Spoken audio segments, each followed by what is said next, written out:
Para pengunjung mengalir melalui gerbang kastil di sungai emas dan perak dan baja yang dipoles, 300 kuat, kebanggaan Panji dan Ksatria, pedang bersumpah dan Frey Riders. Di atas kepala mereka, selusin spanduk emas dicambuk bolak-balik dalam angin utara, dihiasi dengan rusa jantan Baratheon yang dimahkotai. Ned mengenal banyak pembalap. Datanglah Ser Jaime Lannister dengan rambut seterang emas yang dipukuli, dan di sana Sandor Clegane dengan wajahnya yang terbakar mengerikan. Anak laki-laki jangkung di sampingnya hanya bisa menjadi putra mahkota, dan pria kecil kerdil di belakang mereka pasti Tyrion Lannister. Namun pria besar di kepala kolom, dikejutkan oleh dua ksatria dalam jubah putih salju Kingsguard, tampak hampir asing bagi Ned, sampai dia melompat ke punggung kuda perangnya dengan raungan yang familiar, dan menghancurkannya dalam pelukan yang menggetarkan tulang. Ned! Ah, tapi senang melihat wajahmu yang membeku itu. Raja memandangnya dari atas ke bawah, dan tertawa. Kamu tidak berubah sama sekali. Apakah Ned bisa mengatakan hal yang sama? 15 tahun yang lalu, ketika mereka berkuda untuk memenangkan tahta, Lord of Storm's End telah dicukur bersih, bermata jernih, dan berotot seperti fantasi seorang gadis. Tingginya 6,5 kaki, dia menjulang di atas orang-orang yang lebih rendah, dan ketika dia mengenakan baju zirahnya dan helm tanduk besar di rumahnya, dia benar-benar menjadi raksasa. Dia juga memiliki kekuatan raksasa. Senjata pilihannya adalah palu besi berduri yang hampir tidak bisa diangkat oleh Ned. Pada masa itu, bau kulit dan darah menempel padanya seperti parfum. Sekarang parfum yang menempel padanya seperti parfum, dan dia memiliki ketebalan yang sesuai dengan tinggi badannya. Ned terakhir kali melihat Raja 9 tahun sebelumnya selama pemberontakan Balon Greyjoy, ketika rusa jantan dan Direwolf bergabung untuk mengakhiri pretensi Raja Kepulauan Besi yang memproklamirkan diri. Sejak malam mereka berdiri berdampingan di benteng Greyjoy yang jatuh, di mana Robert telah menerima penyerahan tuan pemberontak dan Ned telah mengambil putranya Theon sebagai sandera dan bangsal, Raja telah memperoleh setidaknya 8 batu. Jenggot kasar dan hitam seperti kawat besi menutupi rahangnya untuk menyembunyikan dagu gandanya dan melorotnya rahang, tetapi tidak ada yang bisa menyembunyikan perutnya atau lingkaran hitam di bawah matanya. Namun Robert adalah Raja Ned sekarang, dan bukan hanya seorang teman, jadi dia hanya berkata, Yang Mulia. Winterfell adalah milikmu. Pada saat itu yang lain juga turun, dan pengantin pria maju ke depan untuk tunggangan mereka. Ratu Robert, Cersei Lannister, berjalan kaki bersama anak-anaknya yang lebih muda. Ruang kemudi tempat mereka naik, kereta besar bertingkat 2 dari kayu ek yang diminyaki dan logam berlapis emas yang ditarik oleh 40 kuda rancangan berat, terlalu lebar untuk melewati gerbang kastil. Ned berlutut di salju untuk mencium cincin ratu, sementara Robert memeluk Catelyn seperti saudara perempuan yang telah lama hilang. Kemudian anak-anak dibawa ke depan, diperkenalkan, dan disetujui oleh kedua belah pihak. Tidak lama setelah formalitas penyambutan itu selesai, Raja berkata kepada tuan rumahnya, bawa aku ke ruang bawah tanahmu, Eddard. Saya akan memberikan penghormatan. Ned mencintainya untuk itu, karena masih mengingatnya setelah bertahun-tahun. Dia memanggil lentera. Tidak ada kata lain yang dibutuhkan. Ratu mulai memprotes. Mereka sudah berkuda sejak subuh, semua orang lelah dan kedinginan, tentunya mereka harus menyegarkan diri. Orang mati akan menunggu. Dia tidak mengatakan lebih dari itu, Robert telah memandangnya, dan saudara kembarnya Jaime telah memegang lengannya dengan tenang, dan dia tidak berkata apa-apa lagi. Mereka pergi ke ruang bawah tanah bersama-sama, Ned dan Raja ini hampir tidak dikenalinya. Tangga batu yang berkelok-kelok itu sempit. Ned pergi pertama dengan lentera. Aku mulai berpikir kita tidak akan pernah mencapai Winterfell, keluh Robert saat mereka turun. Di selatan, cara mereka berbicara tentang 7 kerajaan saya, seorang pria lupa bahwa itu bagian Anda sebesar 6 lainnya digabungkan. Saya percaya Anda menikmati perjalanan, Yang Mulia. Robert mendengus. Rawa dan hutan dan elves, dan hampir tidak ada penginapan yang layak di utara Neck. Saya belum pernah melihat kekosongan yang begitu luas. Di mana semua orangmu? Kemungkinan mereka terlalu malu untuk keluar, Ned bercanda. Dia bisa merasakan hawa dingin menaiki tangga, napas dingin dari dalam bumi. Raja adalah pemandangan langka di utara. Robert mendengus. Kemungkinan besar mereka bersembunyi di bawah salju. Salju, Ned. Raja meletakkan satu tangan di dinding untuk menenangkan dirinya saat mereka turun. Salju akhir musim panas cukup umum, kata Ned. Kuharap mereka tidak merepotkanmu. Mereka biasanya ringan. Yang lain mengambil salju ringanmu, Robert bersumpah. Seperti apa tempat ini di musim dingin? Aku bergidik untuk berpikir. Musim dingin itu sulit, Ned mengakui. Tapi Starks akan bertahan. Kami selalu punya. Kau harus datang ke selatan, kata Robert kepadanya. Anda perlu merasakan musim panas sebelum es. Di Highgarden ada els mawar emas yang membentang sejauh mata memandang. Buahnya sangat matang sehingga meledak di mulut Anda. Melon, persik, replum. Anda belum pernah merasakan rasa manis seperti itu. Anda akan lihat, saya membawakan Anda beberapa. Bahkan di Storm's End, dengan angin yang baik di Teluk, hari-hari begitu panas sehingga Anda hampir tidak bisa bergerak. Dan kau harus melihat kota-kotanya, Ned. Bunga di mana-mana, pasar penuh dengan makanan, anggur musim panas sangat murah dan sangat enak sehingga Anda bisa mabuk hanya dengan menghirup udara. Semua orang gemuk dan mabuk dan kaya. Dia tertawa dan menampar perutnya sendiri yang cukup keras. Dan gadis-gadis itu, Ned. Dia berseru, matanya berbinar. Aku bersumpah, wanita kehilangan semua kesopanan dalam panas. Mereka berenang telanjang di sungai, tepat di bawah kastil. Bahkan di jalanan, terlalu panas untuk wol atau bulu, jadi mereka berkeliling dengan gaun pendek ini, sutra jika mereka memiliki perak dan katun jika tidak, tetapi semuanya sama ketika mereka mulai berkeringat dan kain menempel di kulit mereka mungkin juga telanjang. Raja tertawa bahagia. Robert Baratheon selalu menjadi pria dengan selera besar, pria yang tahu bagaimana mengambil kesenangannya. Itu bukan tuduhan yang bisa diletakkan siapapun di pintu Eddard Stark. Namun Ned tidak bisa tidak memperhatikan bahwa kesenangan itu berdampak buruk pada raja. Robert terengah-engah pada saat mereka mencapai bagian bawah tangga, wajahnya merah dalam cahaya lentera saat mereka melangkah keluar ke kegelapan ruang bawah tanah. Yang mulia, kata Ned hormat. Dia menyapu lentera dalam setengah lingkaran lebar. Bayangan bergerak dan meluncur. Cahaya yang berkedip-kedip menyentuh batu-batu di bawah kaki dan menyapu prosesi panjang pilar granit yang berbaris di depan, 2 per 2, ke dalam kegelapan. Di antara pilar-pilar itu, orang-orang mati duduk di singgasana batu mereka di dinding, bersandar pada makam yang berisi sisa-sisa fana mereka. Dia turun pada akhirnya, dengan ayah dan Brandon. Dia memimpin jalan di antara pilar-pilar dan Robert mengikuti tanpa kata-kata, menggigil kedinginan di bawah tanah. Selalu dingin di sini. Langkah kaki mereka membunyikan batu-batu dan bergema di lemari besi di atas kepala saat mereka berjalan di antara mayat House Stark. Lords of Winterfell menyaksikan mereka lewat. Kemiripan mereka diukir pada batu-batu yang menyegel makam. Dalam barisan panjang mereka duduk, mata buta menatap ke kegelapan abadi, sementara di rewolf batu besar meringkuk di sekitar kaki mereka. Bayangan yang bergeser membuat gures batu tampak bergerak saat makhluk hidup lewat. Dengan kebiasaan kuno, pedang panjang besi telah diletakkan di pangkuan masing-masing yang telah menjadi Lord of Winterfell, untuk menjaga roh-roh pendendam di ruang bawah tanah mereka. Yang tertua sudah lama berkarat menjadi tidak ada, hanya menyisakan beberapa noda merah di mana logam itu bertumpu pada batu. Ned bertanya-tanya apakah itu berarti hantu-hantu itu bebas berkeliaran di kastil sekarang. Dia berharap tidak. Lords of Winterfell adalah orang-orang yang keras seperti tanah yang mereka kuasai. Pada abad-abad sebelum Dragon Lords datang ke laut, mereka telah bersumpah setia kepada siapapun, menata diri mereka sebagai raja di utara. Ned akhirnya berhenti dan mengangkat lentera minyak. Ruang bawah tanah terus berlanjut ke kegelapan di depan mereka, tetapi di luar titik ini kuburan kosong dan tidak disegel, lubang hitam menunggu kematian mereka, menunggu dia dan anak-anaknya.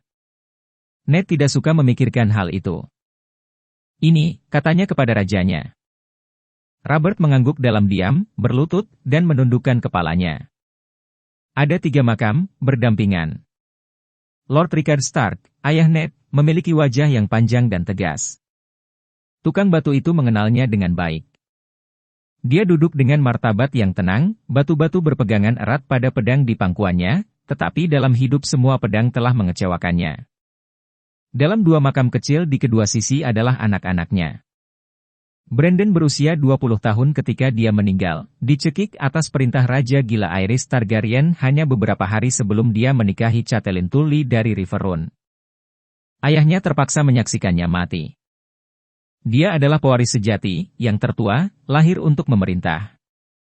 Lyanna baru berusia 16 tahun, seorang anak wanita yang melampaui keindahan. Ned mencintainya dengan sepenuh hati. Robert bahkan lebih mencintainya. Dia seharusnya menjadi pengantinnya. Dia lebih cantik dari itu, kata raja setelah terdiam. Matanya tertuju pada wajah Lyanna, seolah-olah dia bisa menghidupkannya kembali. Akhirnya dia bangkit, dibuat canggung oleh berat badannya. Ah, sialan, Ned, apakah kamu harus menguburnya di tempat seperti ini? Suaranya serak dengan kesedihan yang diingat. Dia pantas mendapatkan lebih dari kegelapan. Dia adalah Stark of Winterfell, kata Ned pelan. Ini tempatnya. Dia seharusnya berada di sebuah bukit di suatu tempat, di bawah pohon buah-buahan, dengan matahari dan awan di atasnya dan hujan untuk membersihkannya. Aku bersamanya ketika dia meninggal, Ned mengingatkan raja. Dia ingin pulang, beristirahat di samping Brandon dan ayah. Dia masih bisa mendengarnya kadang-kadang. Berjanjilah, dia menangis, di sebuah ruangan yang berbau darah dan mawar. Berjanjilah padaku, Ned. Demam telah mengambil kekuatannya dan suaranya samar seperti bisikan, tetapi ketika dia mengucapkan kata-katanya, ketakutan telah hilang dari mata saudara perempuannya. Ned ingat cara dia tersenyum saat itu, betapa eratnya ngersnya mencengkeramnya saat dia melepaskan cengkeramannya pada kehidupan, kelopak mawar tumpah dari telapak tangannya, mati dan hitam. Setelah itu dia tidak ingat apa-apa. Mereka telah menemukan dia masih memegangi tubuhnya, diam dengan kesedihan. Cerenokman kecil, Howland Reed, telah mengambil tangannya dari tangannya. Ned tidak bisa mengingatnya. Saya membawa utangnya ketika saya bisa, katanya. Lyanna adalah menyukai hutang. Raja menyentuh pipinya, ngernya menyapu batu kasar itu dengan lembut seolah-olah itu hidup. Aku bersumpah untuk membunuh Rhaegar atas apa yang dia lakukan padanya. Kamu melakukannya, Ned mengingatkannya. Hanya sekali, kata Robert getir. Mereka berkumpul di arungan Trident sementara pertempuran menghantam mereka, Robert dengan palu perang dan helm tanduknya yang besar, Pangeran Targaryen berbaju zirah serba hitam. Di penutup dadanya ada naga berkepala 3 di rumahnya, ditempa semua batu rubi yang tumpah seperti di bawah sinar matahari. Air Trident memerah di sekitar kuku destrier mereka saat mereka berputar dan bentrok, lagi dan lagi, sampai akhirnya pukulan telak dari kompor palu Robert di naga dan dada di bawahnya. Ketika Ned tidak datang ke tempat kejadian, Rhaegar terbaring mati di sungai, sementara orang-orang dari kedua pasukan berkeliaran di perairan yang berputar-putar untuk batu rubi yang terlempar bebas dari baju besinya. Dalam mimpiku, aku membunuhnya setiap malam, Robert mengakui. 1000 kematian masih akan kurang dari yang pantas dia dapatkan. Tidak ada yang bisa dikatakan Ned untuk itu. Setelah terdiam, dia berkata, kita harus kembali, Yang Mulia. Istrimu akan menunggu. Yang lain mengambil istriku, gumam Robert masam, tetapi dia mulai kembali ke arah mereka datang, langkah kakinya jatuh dengan deras. Dan jika aku mendengar, Yang Mulia, sekali lagi, kepalamu akan terpaku. Kami lebih satu sama lain dari itu. Aku tidak lupa, jawab Ned pelan. Ketika Raja tidak menjawab, dia berkata, ceritakan tentang Jon. Robert menggelengkan kepalanya. Saya belum pernah melihat seorang pria sakit begitu cepat.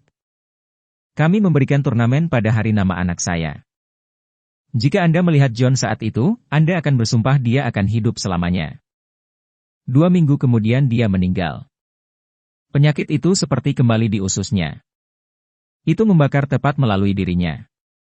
Dia berhenti di samping pilar, di depan makam Stark yang sudah lama mati. Aku mencintai orang tua itu. Kami berdua melakukannya. Ned berhenti sejenak. Catelyn takut pada adiknya. Bagaimana Lisa menanggung kesedihannya? Mulut Robert berputar pahit. Tidak baik, sebenarnya, akunya. Saya pikir kehilangan John telah membuat wanita itu gila, Ned. Dia telah membawa anak laki-laki itu kembali ke Erie. Bertentangan dengan keinginan saya. Saya berharap untuk mengasuhnya dengan Tywin Lannister di Casterly Rock. John tidak memiliki saudara laki-laki, tidak ada putra lain. Apakah aku harus meninggalkannya untuk dibesarkan oleh wanita? Ned akan lebih cepat mempercayakan seorang anak kepada ular berbisa daripada Lord Tywin, tetapi dia meninggalkan keraguannya tanpa terucapkan. Beberapa luka lama tidak pernah benar-benar sembuh, dan berdarah lagi dengan kata sekecil apapun. Istri telah kehilangan suami, katanya hati-hati. Mungkin sang ibu takut kehilangan putranya. Anak laki-laki itu masih sangat muda. 6, dan sakit-sakitan, dan Tuan Erie, dewa-dewa kasihanilah, raja bersumpah. Lord Tywin belum pernah mengambil bangsal sebelumnya. Lisa seharusnya dihormati. Lannister adalah keluarga yang agung dan mulia. Dia bahkan menolak untuk mendengarnya. Kemudian dia pergi di tengah malam, tanpa banyak cuti. Cersei sangat marah. Dia menghela nafas dalam-dalam. Anak laki-laki itu senama, tahukah kamu? Robert Arryn. Saya bersumpah untuk melindunginya. Bagaimana saya bisa melakukan itu jika ibunya mencurinya? Saya akan menganggapnya sebagai bangsal, jika Anda mau, kata Ned. Lisa harus menyetujui itu. Dia dan Catelyn dekat sebagai perempuan, dan dia akan diterima di sini juga. Oar yang murah hati, temanku, kata raja, tapi terlambat. Lord Tywin telah memberikan persetujuannya. Mengasuh anak laki-laki itu di tempat lain akan menjadi hal yang menyedihkan baginya. Saya lebih peduli pada kesejahteraan keponakan saya daripada kebanggaan Lannister, kata Ned. Itu karena kamu tidak tidur dengan Lannister. Robert tertawa, suara berderak di antara makam dan memantul dari langit-langit berkubah. Senyumnya adalah abu gigi putih di rumpun janggut hitam besar. Ah, Ned, katanya, kau masih terlalu serius. Dia meletakkan lengan besar di bahu Ned. Saya telah merencanakan untuk menunggu beberapa hari untuk berbicara dengan Anda, tetapi saya melihat sekarang tidak perlu untuk itu. Ayo, berjalanlah denganku. Mereka mulai kembali turun di antara pilar-pilar. Mata batu buta sepertinya mengikuti mereka saat mereka lewat. Raja melingkarkan lengannya di bahu Ned. Kau pasti bertanya-tanya mengapa aku datang ke utara ke Winterfell, setelah sekian lama. Ned memiliki kecurigaannya, tetapi dia tidak memberi mereka suara. Untuk kesenangan perusahaan saya, tentu saja, katanya ringan. Dan ada tembok.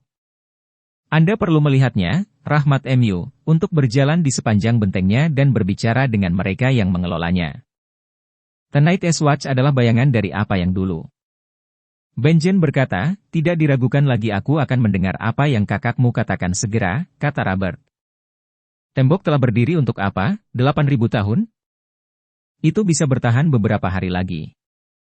Saya memiliki kekhawatiran yang lebih mendesak. Ini adalah waktu dicult. Saya membutuhkan pria yang baik tentang saya. Pria seperti Jon Arryn. Dia melayani sebagai Lord of the Erie, sebagai Warden of the East, sebagai tangan raja. Dia tidak akan mudah digantikan. Putranya. Ned memulai. Putranya akan menggantikan Erie dan semua pendapatannya, kata Robert kasar. Tidak lebih. Itu mengejutkan Ned. Dia berhenti, terkejut, dan berbalik untuk melihat rajanya. Kata-kata itu datang tanpa diminta. Arryn selalu menjadi sipir timur. Judulnya sesuai dengan domain. Mungkin ketika dia dewasa, kehormatan itu bisa dikembalikan kepadanya, kata Robert. Saya memiliki tahun ini untuk dipikirkan, dan selanjutnya. Seorang anak laki-laki berusia 6 tahun bukanlah pemimpin perang, Ned. Dalam damai, gelar itu hanya suatu kehormatan. Biarkan bocah itu menyimpannya. Demi ayahnya jika bukan miliknya sendiri. Tentunya Anda berutang banyak pada Jon atas jasanya. Raja tidak senang. Dia mengambil lengannya dari bahu Ned. Pelayanan Jon adalah tugas yang dia berutang pada tuan tanahnya. Aku bukannya tidak tahu berterima kasih, Ned. Anda dari semua orang harus tahu itu. Tetapi putranya bukanlah ayahnya. Seorang anak laki-laki biasa tidak bisa menguasai timur.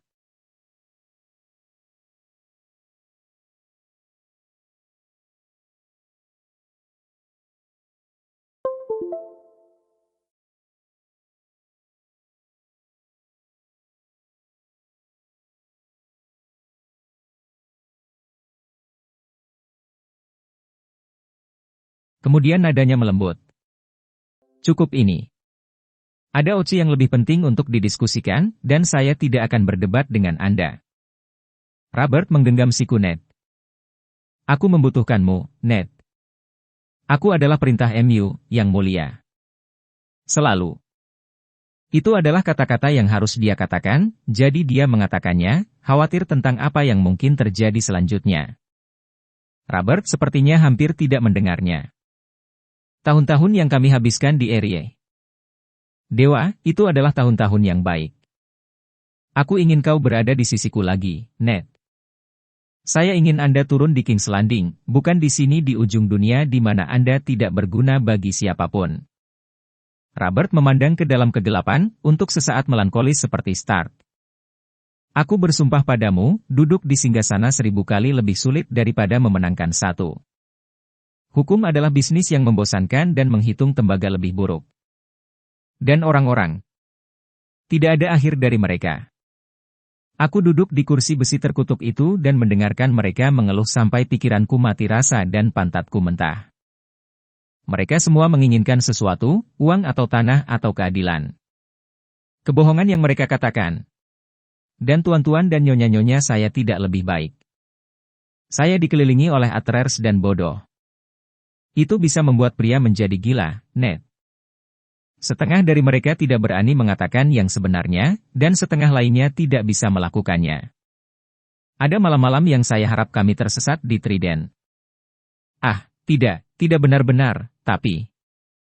Aku mengerti, kata Ned lembut. Robert menatapnya. Saya pikir Anda melakukannya.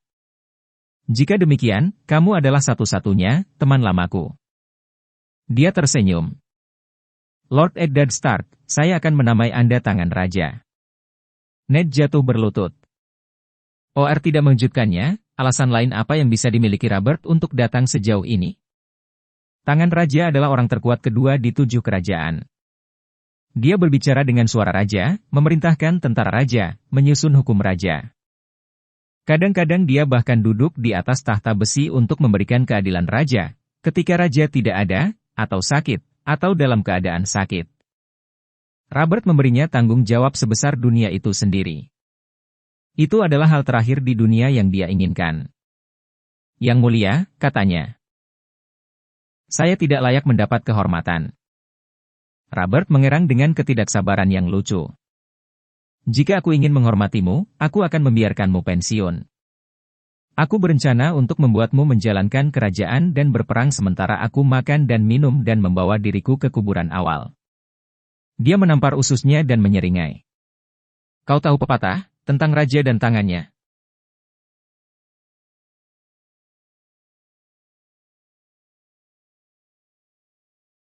Ned tahu pepatah itu. Apa yang raja impikan, katanya, tangan membangun.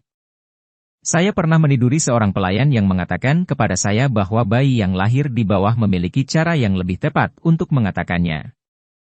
Raja makan, kata mereka, dan tangan mengambil kotoran. Dia melemparkan kepalanya ke belakang dan tertawa terbahak-bahak.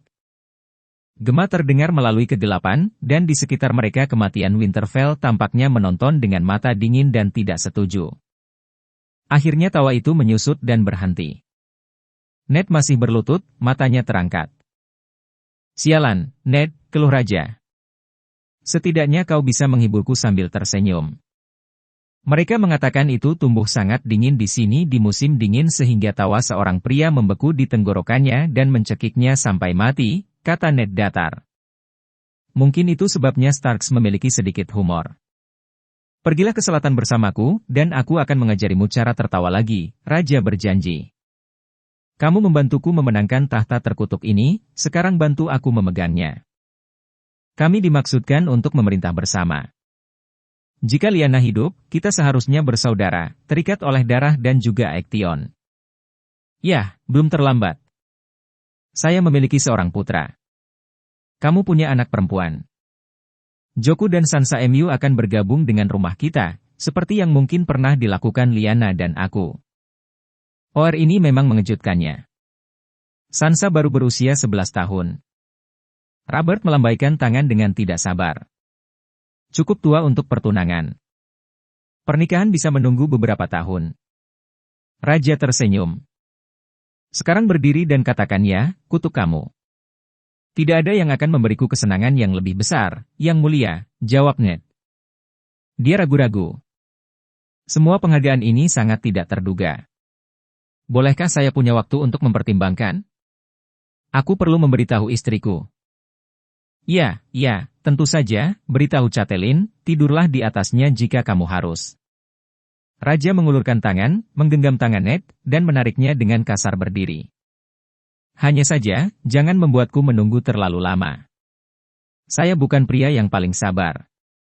Untuk sesaat, Eddard Stark dilecehkan dengan firasat buruk. Ini adalah tempatnya, di sini di utara. Dia melihat gores batu di sekitar mereka, menarik napas dalam-dalam dalam keheningan dingin ruang bawah tanah. Dia bisa merasakan mata orang mati. Mereka semua mendengarkan, dia tahu. Dan musim dingin akan datang.